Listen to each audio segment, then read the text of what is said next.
So in this urban sketch, we're going to be looking at Firenze in Italy, and this is quite a wide image, so I decided to sort of approach it as a little bit of a panorama in my sketchbook. But primarily with this video is I wanted to focus on the watercolour aspects. So one of the first things I'm going to do here is I'm going to add in, over the top of the whole sketch, a layer of water. So I'm just brushing that across the whole thing now. So once the page is wet, I'm not waiting long, I'm just going straight in with some French Ultramarine, and I'm just adding in some sky detail. I don't mind some quite linear brush strokes in the sky. Normally you wouldn't apply watercolour in that way. You'd probably be a little bit more subtle, but you know, not a lot of subtleness in my art, I'll be honest. And sometimes I like to actually go the other way, and I like to make it more gestural and more bold and a little bit sort of dafter, if you know what I mean. I hope that makes sense. But straight away there, I'm trying to look at symmetry, because we've obviously got some sky details and we've got some reflection going on. Now looking at this initially, I would say you could go darker with that sky. I'm being pretty subtle with colours and tones here, and looking at the original again, as I've just looked at the reference drawing here as I'm editing this video, and I can see that the reference drawing is substantially darker. Overall, there's a lot of very dark values in that overall, and I'm not sure whether I nail that in this example. I think it's kind of close, but you could go darker and more evening mood, you know what I mean? So again here, I'm not necessarily tackling the buildings or that reflection yet. What I'm doing is I'm still working on those elements of the sky where we have some more grey and sort of natural sienna, and then a little bit of pink. And I'm not really running that natural sienna up into the blue, because I don't want to mix any weird yellows or anything like that.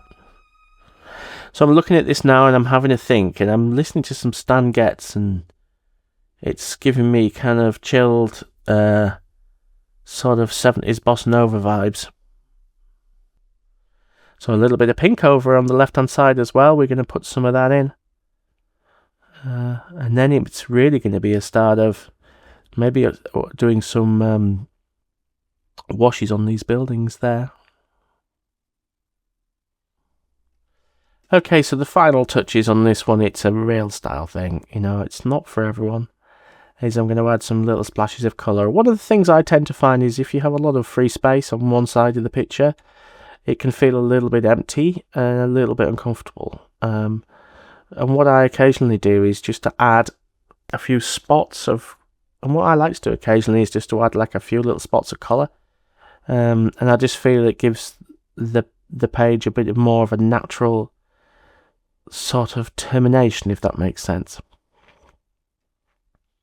So I'm embellishing the sky a little bit more here with a few more colours, just as we get down and towards the end. So for the next stage, what I'm going to be doing is I'm going to be looking at the reference drawing and seeing what the lightest colours are.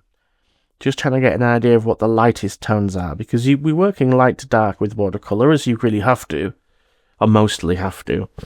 So one of the first things I want to do is go and add in those highlights, if you know what I mean. Now, for all that this is not what I would call a complicated scene, a lot of the line work has been, a lot of the line work is doing the heavy lifting in terms of the structure of the buildings, and in terms of, like, you know, showing where the windows and things are. But there still is form. You still need to try and show to a certain extent where the shadows are, and where the sun can get to, this lovely low evening sun. So then we're going to start on the wall here, and that is, again, looking at the reference image, it's not dissimilar to the you know, to the buildings, but it is actually a lot like a darker brown. So what I'm doing here is I'm actually going to go and start building a kind of base layer for the reflections. So this isn't the whole reflections, this is just a kind of as the top layer was, as that painting layer was for the stuff above, thus it is for the elements below, if you know what I mean. So this is a kind of base layer for those reflections. So again, I'm not being too precious.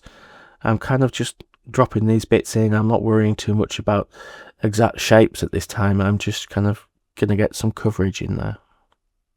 So as you can see here, or at least you could see if my massive hand wasn't in the way, I'm using a smaller brush here, and I'm just breaking up some of the big marks that I made with that previous mop brush, and just making some more detailed kind of small marks, because that's actually more a fair reflection of the reflections that you're going to see.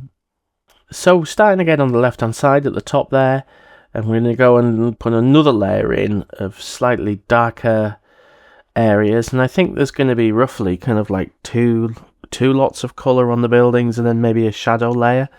I'm not 100% sure how many shadow layers I actually put on here, but basically what I'm doing now is I'm constructing some midtones.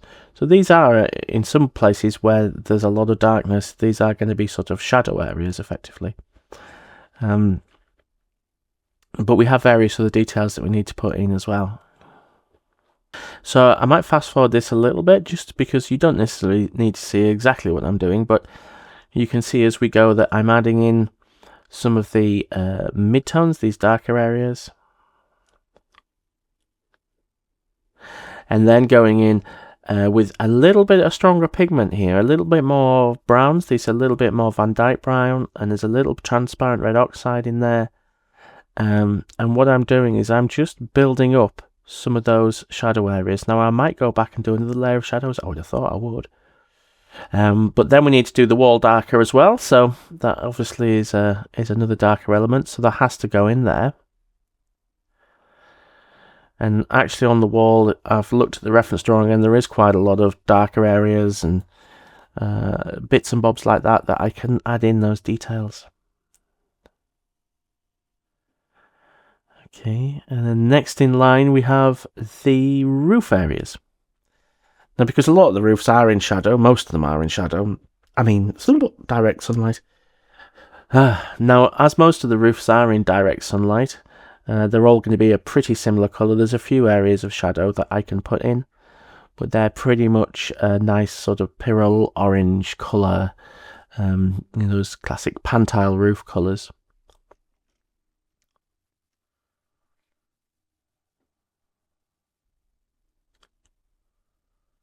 And doing the big dome on top of the cathedral, or the Duomo as I'm sure it's called. There we go. And then adding in that strip of kind of red on that wall there. As I say, I think overall, still looking at this, I think the overall ambient level could be lower.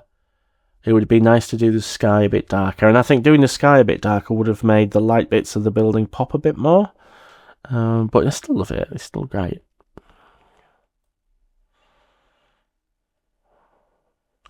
Okay, so I'm going to go and put in some darker touches now. And those darker touches are going to be some of the foliage. So further back in the drawing there, we've got some roofs that are a little bit more in shadow, so they can just be put in. And then it's another trip to the hairdryers for this one. It was quite a lot of hair drying, this one.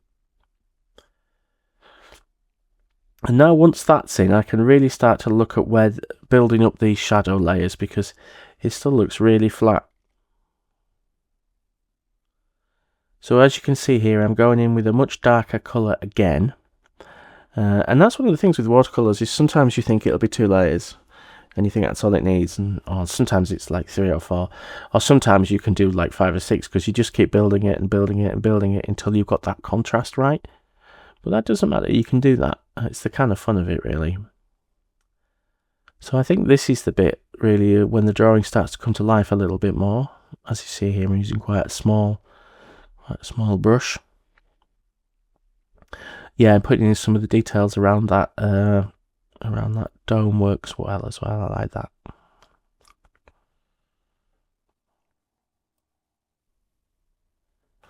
So yet another hairdry, and we're on to some final touches here. So I've decided to go in with the fine liner and actually do a little bit of shadow work and a little bit of window sort of details, because I just don't think it's quite a small drawing, this, and I don't think the accuracy will be the same if I use a brush.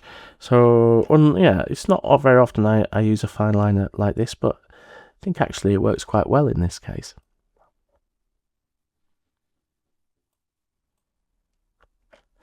So again, I've looked back at the reference drawing, and there's a little bit more shadow detail on the roofs that I didn't actually put in. So I'm going back and adding that in, and that all just helps to sort of tie it together and tell the story. Particularly the shadows, I think, a little bit further down towards the right hand side of the picture there. I think that really does make a difference. So the last bit really to work on here, I think, is getting the reflection to be sympathetic with what's happening above. So the first thing I'm doing is adding in that wall, because you can kind of just build up from there.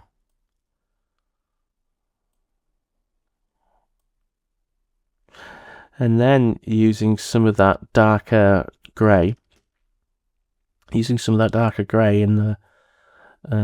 the wall area, which is still slightly soft, so you still get a lovely soft finish. And I'm just putting in some bits and bobs that are a reflection of that little bit of dark on the wall there and that bank area. There we go, so you can see how that works. And then I'm putting a tiny little bit of red just above that to, you know, to demarcate the top of the wall. I'm trying not to be too straight with it, because that's a reflection, so it's going to be a bit wonky and a bit wobbly.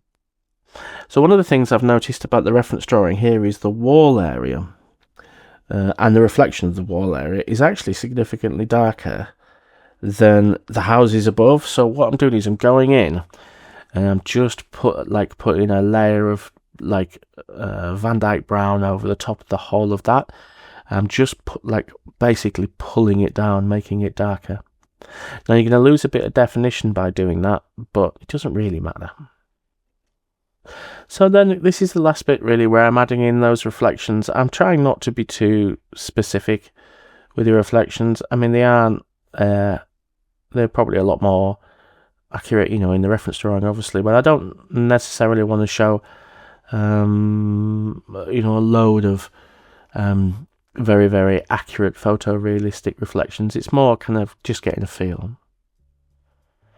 So one of the last things I'm going to do here, after that's had a hair dry, is I'm going to get my gel pen and I'm going to add in some dots, because there's a few areas of where the windows in some of the buildings are really reflecting the light and they're really popping.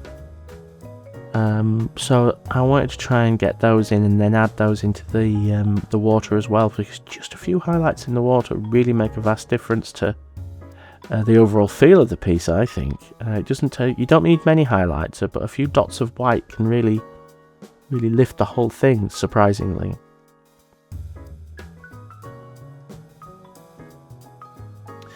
So one of the things, after this sat on the fence for a while, it sat on the mantelpiece, and I actually came back to it and I thought it's missing a bit of a horizon line, and by that I mean a bit where the water stops and a bit where the land begins, or vice versa. So what I've decided to do is come back and film this little segment where I'm actually putting in that dividing line back in, and I do think that really does help tell the story, actually.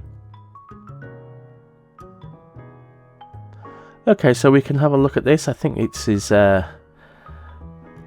works as an urban sketch. I think it's really good. I think it's got a lot of life to it. There's a bit of nice shadow where that tree is there. Yeah, I think it's pretty fun. I think overall, I think it needs to be darker. The sky needs to be darker. Overall, I think it could have done with definitely to get that evening vibe. It could have done with an overall, the ambient light levels being turned down, if that makes sense. So darker shadows, darker sky, and I could go back in and do some of those bits now, but I don't really want to. I think it's, because as it is, it's nice too. So yeah, an interesting little sketch that. It's only a short one this week, but I just want to thank you for watching, and do like and subscribe. Yeah, and I hope you enjoyed that. It was a really fun little panoramic to do in my little sketchbook. So we'll see you next time. Bye bye.